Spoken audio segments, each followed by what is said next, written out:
Hello नमस्ते दोस्तों, मैं अमित सिंह और आपका स्वागत है हमारे चैनल लेजीज और पॉलिश में। आज बात करेंगे सरदार उधम सिंह फिल्म के बारे में। क्या आपने देखा? बहुत अच्छी फिल्म है। अगर कभी समय मिले तो जरूर देखें। नहीं, मैंने मूवी रिव्यू का काम नहीं स्टार्ट किया है, बस ये फिल्म बहुत अच्छी है और एक टॉपिक से बहुत मिलती जुलती है, इसीलिए आज हम इस बारे में बात करेंगे। सरदार उधम सिंह, जिसके बारे में बहुत कम लिखा गया, बहुत कम पढ़ा गया। हम ये जानते हैं कि जलियांवाला बाग जनरल डायर ने कराया था और उसका बदला सरदार उधम सिंह ने लिया था। किस प्रिटेक्स्ट में लिया था और कैसे लिया था, ये जानने के लिए आपको सरदार उधम सिंह फिल्म देखनी होगी, जो कि बहुत अच्छी बनाई गई है। बस थोड़ी भाषा की प्रॉब्लम होगी, क्योंकि वहां पे बहुत सारे लोग अलग अलग भाषाओं के दिखाई पड़ेंगे। इस फिल्म के जरिए आपको यह जानने को मिलेगा कि सरदार उधम सिंह एक कम्युनिस्ट विचारधारा के व्यक्ति थे और मार्क्सिस्ट भी। यह भी जानने को मिलेगा कि भगत सिंह भी एक कम्युनिस्ट विचारधारा के व्यक्ति थे और मार्क्सिस्ट भी, लेकिन भगत सिंह ने कभी भी सीपीएम पार्टी या कम्युनिस्ट पार्टी नहीं ज्वाइन की थी, कभी भी ज्वाइन नहीं की थी। उनकी बस आइडियोलॉजी थी कम्युनिस्ट और मार्क्सिस्ट। आज हम जिस टॉपिक पे बात करेंगे वो है एनार्किज्म। एनार्किज्म मतलब होता है कि कोई भी प्रकार का राज्य ही ना हो, स्टेटलेस सोसाइटी हो, मतलब राज्य का कोई पावर ना हो, इंडिविजुअल एक इंसान जो करना चाहे वो कर सकता है और कोई उस पर बाधा न दे। इस मूवी में सरदार उधम सिंह अंग्रेजों को डराना चाहते हैं या उनकी सरकार को गिराना चाहते हैं। कहना चाहते हैं कि भैया तुम हमारे देश को छोड़ो, क्योंकि तुम एक फॉरेन रूलर हो, हम अपना देश खुद चला लेंगे। यहां पे जो हो रहा है वो एनार्किज्म एक अलग कंसेप्ट से है। मतलब जब एक फॉरेन कंट्री आपके देश पे शासन करती है तो आपका पूर्ण अधिकार है कि उसको आप भगाएं। भगत सिंह और सरदार उधम अंग्रेजों के शासन को खत्म करना चाहते थे कि भैया तुम जाओ अपने देश, हमें हमारा शासन खुद करने दो। एनार्किस्ट जो होते हैं वो चाहते हैं कि किसी प्रकार का राज्य ना हो, राज्य हो ही ना। राज्य नहीं होगा तो लोग ज्यादा अच्छे से रह पाएंगे। इसमें थोड़ा प्रॉब्लम है। ये प्रॉब्लम है कि अगर राज्य नहीं होगा तो आपके मौलिक अधिकार आपको कौन देगा, आपको सुविधाएं कौन देगा, आपको कोरोना वैक्सीन फ्री में कौन देगा, पोलियो कौन देगा, आपके पुलिस स्टेशन कौन चलाएगा। मतलब आपकी जो भी सुविधाएं मिल रही हैं एज ए सिटीजन्स, आपको ये नहीं मिलेंगे। तो राज्य का होना बहुत जरूरत है। अगर राज्य नहीं होगा तो समाज जो है वो एक जंगल जैसा होगा।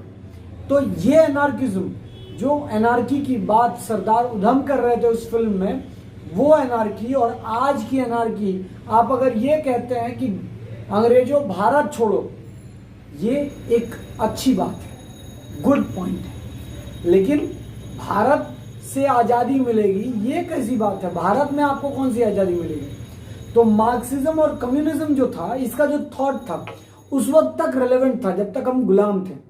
आज हम आज़ाद हो चुके हैं और अगर ऐसे भड़काया जाएगा तो देश में ही आग लगने वाली है, क्योंकि उस वक्त हम किसी और से लड़ रहे थे, आज हम आपस में लड़ रहे होंगे। आज अगर आपको चीज़ों पसंद नहीं आती हैं, आपको चीज़ें में बदलाव लाना है, तो भैया आओ गद्दी तक, इलेक्शंस में खड़े हो, इलेक्शन जीतो, गद्दी तक पहुंचो और सरकार बनाओ। किसने रोका है?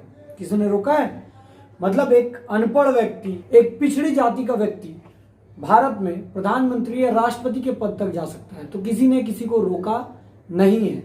तो आज का जो एनार्किज्म का जो बोलबाला है कि भैया राज्य ही खत्म कर दो, ये जो, या फिर आज मार्क्सिज्म ठीक कहीं बैठ नहीं पाते हैं। आज मार्क्सिस्ट सोच ठीक से अप्रोप्रिएट नहीं बैठ सकता, लेकिन सरदार उधम सिंह और सरदार भगत सिंह के समय ये पूरा एप्लीकेबल था, क्योंकि मार्क्सिस्ट विचारधारा लोगों में इंड्यूसमेंट पैदा करती है।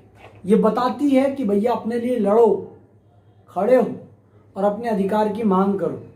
तो ये उस वक्त रेलेवेंट था, लेकिन आज के पॉइंट ऑफ व्यू से मार्क्सिज्म या कम्युनिज्म पूरे रूप से रेलेवेंट नहीं है, क्योंकि मार्क्सिज्म हमेशा ये कहता है कि इनकलाब जिंदाबाद, लॉन्ग लीव द रिवॉल्यूशन। तो रिवॉल्यूशन, क्रांति की जरूरत हमें आजादी से पहले तक की थी। अब हमें क्रांति जिसमें सिर्फ विरोध या झगड़ा या मारपीट उद्देश्य नहीं हो सकता, जैसे उस वक्त हमने जब बम फोड़ा असेंबली में, वो अलग बात थी।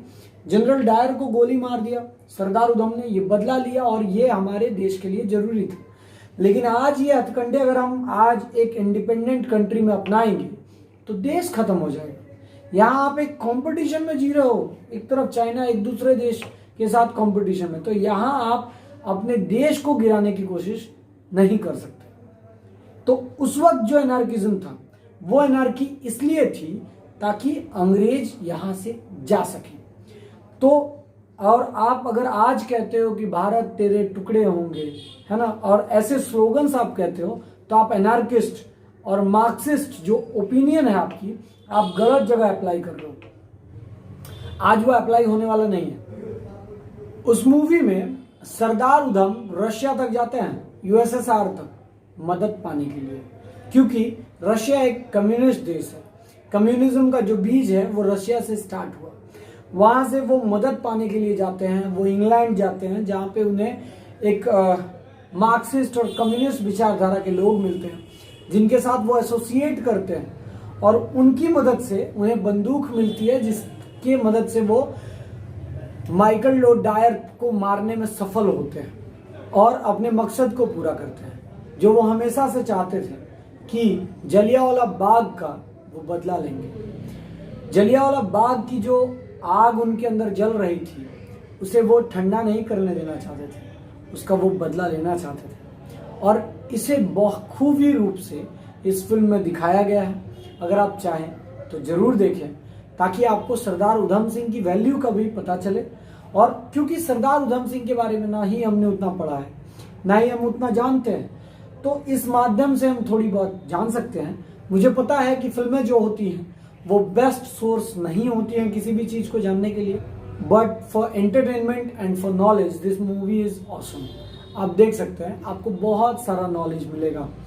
और इस हिसाब से वो जो यूएसएसआर से जो आइडियोलॉजी लिया, इसका मतलब इन्हें पता था कि बिना क्रांति के, बिना मारे, अगर ये माइकल और डायर को मारना चाहते थे, इसलिए नहीं क्योंकि इसको मारने से अंग्रेज भाग जाएंगे, इसलिए मारना चाहते थे क्योंकि अगर इसे मार दिया तो बड़ा मैसेज पहुंचेगा बहुत लोगों तक कि अगर मैं मार सकता हूं तो बाकी जो मेरे देश में लोग बैठे हैं वो भी वहां के अंग्रेजों को मार सकते हैं और भगा सकते हैं। ठीक, तो उठाओ बंदूक और ले लो आजादी। तो ये एक अलग विचारधारा थी। तो जितने एक्सट्रीमिस्ट थे, मतलब कांग्रेस में दो दल हो चुका था, एक गर्म दल एक नरम दल, तो जितने भी एक्सट्रीमिस्ट या गर्म दल लोग थे वो ज्यादातर मार्क्सिस्ट विचारधारा और कम्युनिस्ट विचारधारा के ही लोग थे, जिनका मानना था लॉन्ग लिव द रिवॉल्यूशन, इनकलाब जिंदाबाद। लेकिन ये वाला फॉर्मूला आज लागू नहीं हो सकता सर, क्योंकि आपके देश लार्जेस्ट डेमोक्रेसी है और अगर आप ये फॉलो करने जाएंगे तो आप सिर्फ हिंसा पैदा करेंगे और बदलाव नहीं ला पाएंगे। तो अगर बदलाव लाना है तो आपको उस गद्दी तक पहुंचनी होगी और ईमानदारी भी रखनी होगी उस गद्दी पे पहुंचने के बाद। तो एनार्किज्म जो टॉपिक है, एनार्किज्म कहता है कि राज्य ही ना हो, राज्य का कोई झंझट ही ना हो, और जो फ्रीडम है वो इंडिविजुअल हाईएस्ट पॉसिबल तक रहना चाहिए। मतलब कोई किसी को कुछ ना बोले, कोई कुछ ना बोले, कोई कुछ ना करे। जैसे मुझे मेरी पत्नी से अगर नहीं रहना है, अलग रहना है, तो इसमें राज्य का क्या लेना देना है। ट्रिपल तलाक एक मुस्लिम हस्बैंड और मुस्लिम वाइफ का मसला था, तो इसमें मोदी जी क्यों टपक पड़े? नहीं सर, ये टपकना बहुत जरूरी है, नहीं तो समाज ऑर्डर रूप से नहीं चल पाएगा। अगर बाकी rest of the Indian except Muslims, अगर सबको लॉ प्रोसीडिंग्स और कोर्ट के जरिए ही न्याय मिल रहा है, डिवोर्स मिल रहा है, तो भैया आपको क्यों छोड़ा जाए? अगर आपको भी डिवोर्स चाहिए तो आप भी कोर्ट प्रोसेस की तरफ ही जाना पड़ेगा। तो ऐसे नियम कानून लाता है राज्य। तो राज्य होना बहुत जरूरी है। राज्य के अलावा आप एक जानवर के समान होंगे जिसके ऊपर कभी भी दूसरा जानवर आक्रमण कर सकता है। धन्यवाद। उम्मीद है ये जो मिश्रण है एनार्किज्म और सरदार उधम सिंह वाली मूवी का आपको पसंद आए। शुक्रिया।